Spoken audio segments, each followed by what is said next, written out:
What's up, everyone, and welcome to the Pilots Club, a podcast all about the first episodes of television shows and the many reasons why they may or may not be worth a watch. Every month, we pick a different pilot episode to watch and then discuss it here on our show. We release these episodes first and foremost to our Patreon supporters at patreon.com/the Whatnauts on our $3 tier and above. And then 2 years later, we release these episodes to a wider audience on a public feed. So if you want to catch up on 2 years worth of episodes, patreon.com/the Whatnauts is the place to do that. When we first made the Pilots Club, it was a little rough around the edges, so we wanted to polish it up a bit and repackage it, so to speak, with this new intro. And eventually you will stop hearing me doing this pre-recorded intro, and I will just start saying it as we record each episode. But until then and beyond, please enjoy the show and what it grows into. Welcome back to another installment of our Pilots Club. It's hard to know what to call it. Is this an installment? Is this an episode? Is this a segment? I don't know. But here we are, Pilots Club once again. This time we are talking about Yasuke, an anime that is on Netflix. This is one that I had pitched a while ago, and here we are talking about it. Behind the scenes, we had pre-recorded a number of the ones that came before this, and so it's been some time since we've done all of this. They're all pre-recorded. These aren't live. What's that Mitch Hedberg joke of like, hey, do you want to see a picture of me when I'm younger? And then he goes, all pictures of me are when I'm younger. He says something like that. It's so dumb. But yeah, Melissa, let's so I wanted to pitch this because we hadn't done anything animated yet on our pilot club thing. And then I wanted to pick something that I was not familiar with, something I've had no experience with. I haven't heard things, all that stuff. So that's why I picked Yasuke on Netflix. I was just scrolling and I was like, that one. But I know you're less of an anime person than I am. So what were your thoughts on this first episode of Yasuke? Yasuke? I was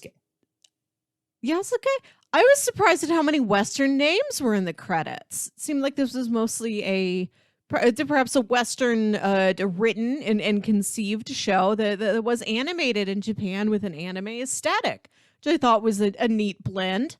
And the show looks great. Mm-hmm. Yeah, it's an interesting one. Once I picked it out, I kind of looked it up and was just like, oh, yeah, there's some very recognizable names in this. Let's see. I have the Wikipedia of the TV series open. It's done by Mappa Studio. The series stars Lakeith Stanfield. We heard Ming-Na Wen in this first one. The music is made by Flying Lotus, who's a pretty well-known producer. It definitely has like a Western style to it, despite it still being, or just like not style, but influence, if that makes sense. But yeah, interesting that it is that heavily influenced by the West. Indeed. So I have to say, I very immediately, I thought this started off bad. And then it got better by the end. Like I loved what this pilot did, except for the opening scene. I didn't like that. It just starts with this big magical battle, and immediately I am overwhelmed. Like I couldn't quite grab on to the whole show. it's hard to know what you're looking at first. There's these like yellow dots, and it looks like they're coming closer to you, and then it looks like, okay, maybe I'm going like down into some like tunnel ditch thing, but then no, it's just houses in like a Japanese town or something like that. So it can't be that deep as the thing implied, but it reminded me. What was this? The second Lord of the Rings movie when they go into the orc like mine thing, and it reminded me of that, and not in a good way, because it was kind of blurry as it was zooming through all of that stuff, and then there's mechs and there's magic, and you don't know anything of what's happening, which is not an uncommon technique, right? Like it's the in media res, but then it's instead of rewinding to find out how they got there, they do a time jump and they fast forward, which is arguably just as interesting, but immediately once it calmed down and I could tell what things were, and I could see the like environments and the people and that big like face looking thing that was carved into one of the trees. It just like, it looks neat. And I was like, oh, this I like. This makes sense. I have no idea what that was there. And then by the end of it, like what happens at the end of this, I think would have been the appropriate amount of what the hell is happening here. Like, and now I need to watch number 2, right? When the main character guy is like one of the first from at least from what I understood here, like one of the first black people in Japan. They didn't understand that his skin was actually black and it's not like a tattoo. Yeah, they'd never seen it before. Did not know it was possible. Right. Yeah. And he starts out as a servant, then becomes a samurai, and then when we finally catch up in the present day time, he is this kind of Ronin character off on his lonesome, just kind of keeping a low profile. And a young girl in town is sick. It appears that she has some of these magical abilities that we saw in that opening scene, but that hasn't really been talked about yet. And so the mom is trying to take the daughter to like the next town, which is a week away by foot, to get some help, to find a doctor. And he finally agrees and takes them out, and then they're in the middle of this lake and it freezes, and all of these like bad guys step out, and there's some dude in a mech suit and all that. Like that is enough, like, what the fuck is happening, to like hook me. Like that is a good hook, but it just felt like they blew their load at the start with all of that. Does that make sense? Did you think the same thing? Yeah, I didn't appreciate starting in the middle of this big magic battle. Maybe they wanted to put like, it is a time of war. Magic exists. Maybe they wanted that scene setting there immediately. But it takes us a little while before we meet Yasuke. And then when we first meet Yasuke, we don't know it's a flashback. We do see Yasuke at several different times throughout his life, which I did like. I like playing around in time. But I think it takes a while before we meet our Yasuke, the one in current times we are going to follow. Right. Yeah. But I think for a half an hour pilot, it does a really decent job. I am now interested to see what happens down the road with this show. I'm hoping it does not get too off the rails like we saw in that start, but it looks neat. I like the look of the show. I like the music because I am a fan of Flying Lotus.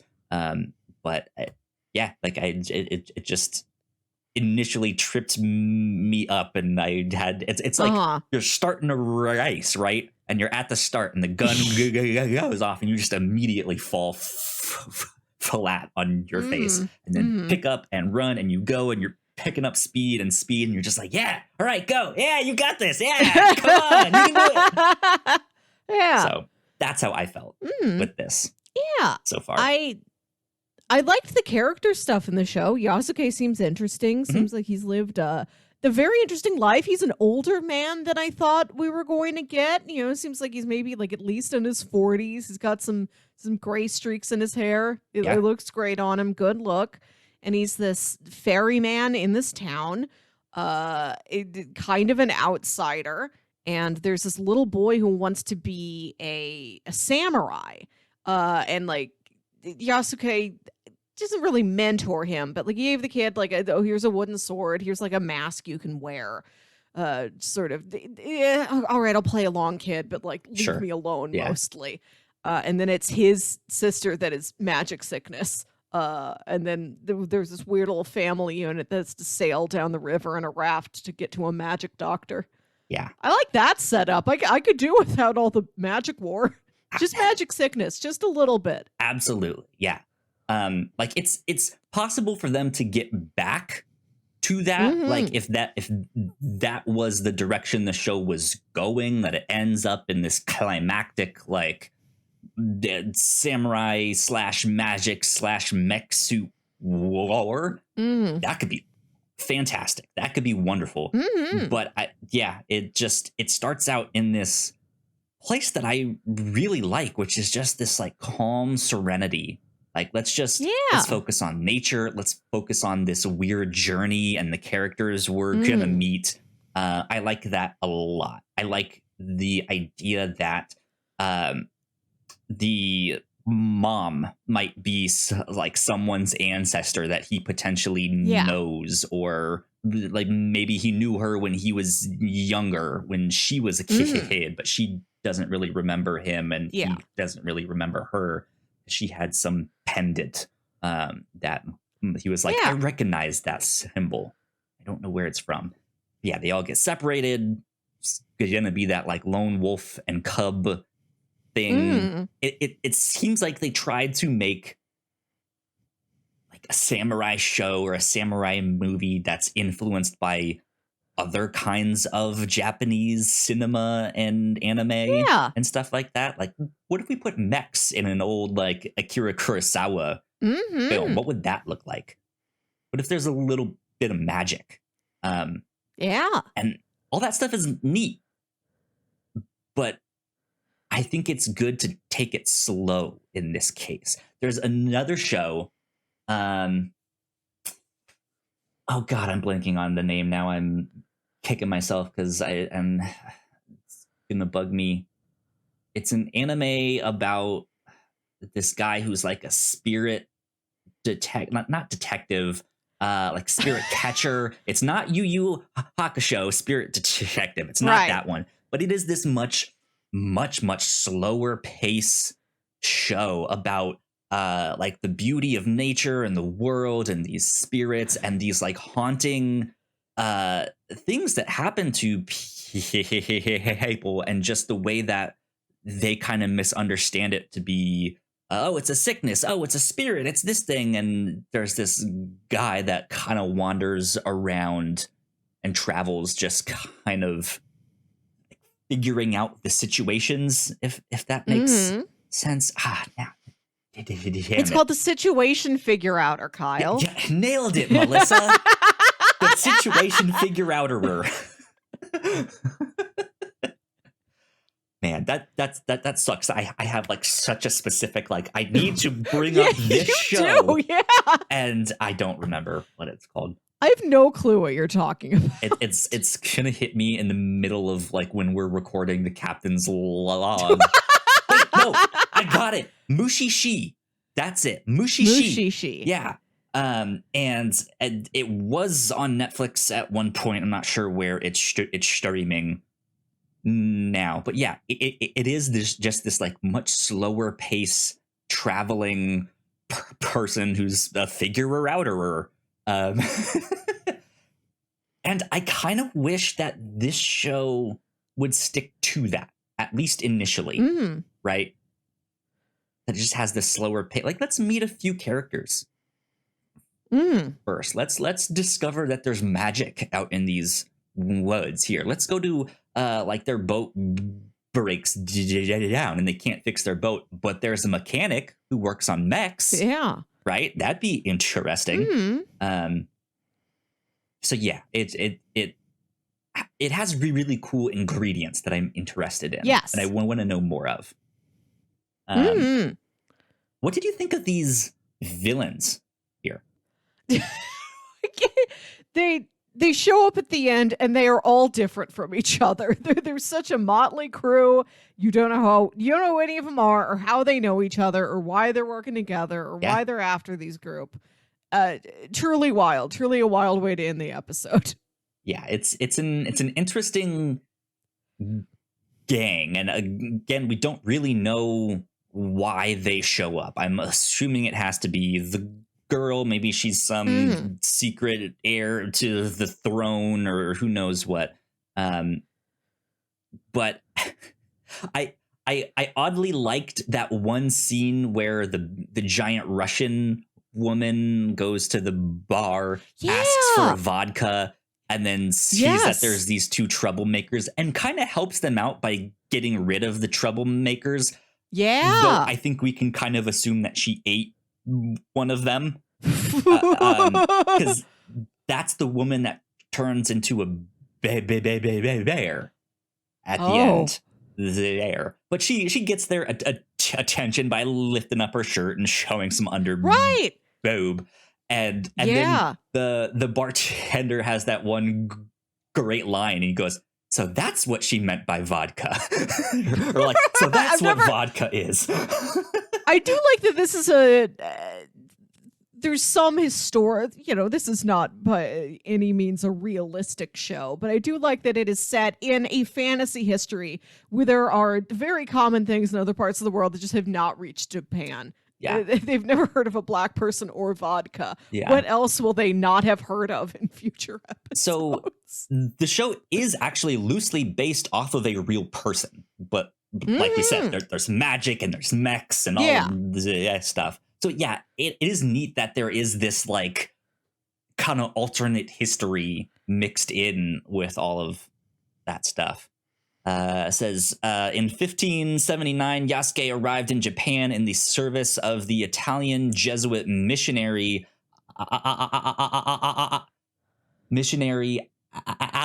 Alessandro Velegnano. I butchered that name. Visitor of missions in the Indies in India.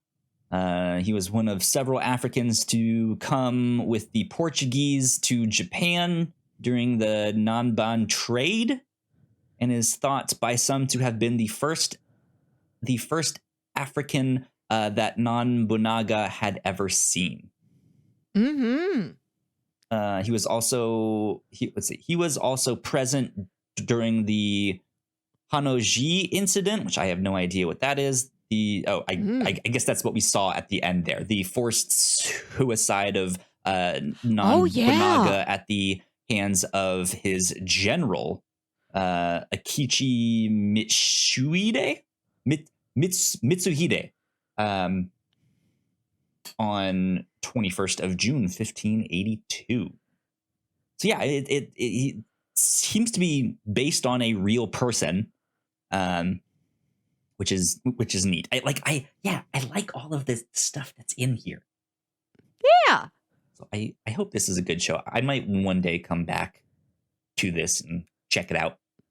Yeah, I don't think it's for me, but it is a very interesting hot pot of various ingredients. Sure. I like knowing that it exists. I like Lakeith Stanfield did a great voice work. I like to hear him. Absolutely. I hope this introduces you to it, audience. And maybe this is the show for you. Yeah, maybe indeed. Well, that's about all I have to say on Yasuke. So, Melissa, it is your turn to decide what we will do next month on our Pilots Club. So, Yeah, What do you got next in month mind? is June, the month of dads. It's Father's Day next month. So I'd like to watch the pilot episode of one of my dad's favorite shows, a show he's been rewatching when I go over to the house lately. And so I've caught random episodes in the middle of this series, and I like it, and I'm intrigued, and I want to see where it started. So I'd like to watch the pilot episode of The West Wing. The West Real Wing. dad business here. Getting down to real dad business. That's what we're up to. That sounds good. Yeah, I've never truly watched The West Wing. I think I've seen like I think I maybe accidentally saw one when I thought it was CSI. But they're all kind of the same show to me, even though I know that's probably not true. Oddly enough, I've listened to more podcasts about The West Wing than I have actually watched The West Wing. So there you go. It's I have really liked these random middle episodes I've seen out of like seasons 2, 3, and 4. There's so many actors in The West Wing. Dad will just put on an episode and it's like, wow, that's Clark Gregg, that's Mary Louise Parker, that's Lily Tomlin, that's John Goodman, our fellow Missourian. Yeah. So many people are in The West Wing. There you go. Sweet. That sounds like it'll be a lot of fun. I'm excited to do that one. That's what we will be up to next month. So go watch it. Go check it out. And we'll be back here talking about it eventually. Ask your dad to describe it to you. The oral history of The West Wing by Dad. Not accurate. It's just what your dad remembers of Yeah. The West Wing. Good stuff. We will see you all next time, and thank you so much for supporting us here on Thank you. Patreon. Bye. Bye.